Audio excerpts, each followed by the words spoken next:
C'est donc Rochefort-en-Terre, le village breton qui remporte cette année le titre de village préféré des Français 2016.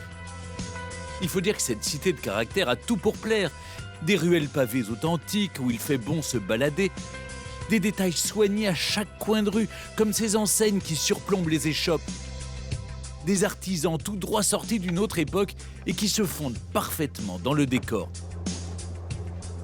Mais le principal atout de Rochefort-en-Terre, ce qui vous a fait peut-être voter en nombre pour ce village, ce sont ces maisons aux belles façades qui remontent pour certaines au XIIe siècle.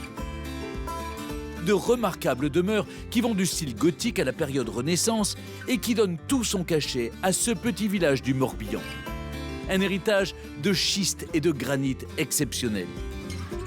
Dans ce village, vous l'aurez remarqué, la pierre, c'est sacré.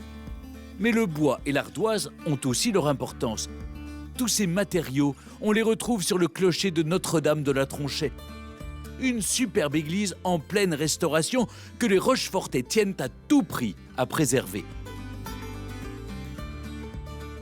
Peut-être avez-vous été séduit également par l'histoire incroyable d'Alfred Klotz, un peintre américain qui s'est installé ici au début du XXe siècle, tout simplement parce qu'il a eu un coup de cœur pour le village.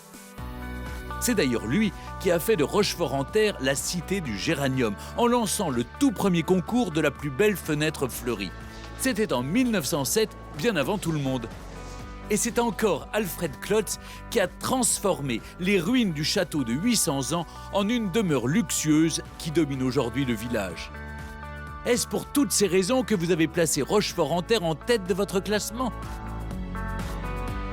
Pour toutes ces raisons et pour bien d'autres, alors bravo à Rochefort-en-Terre et merci à tous ceux qui se sont mobilisés pour faire de ce village le village préféré des Français 2016 parmi les 13 villages en compétition cette année.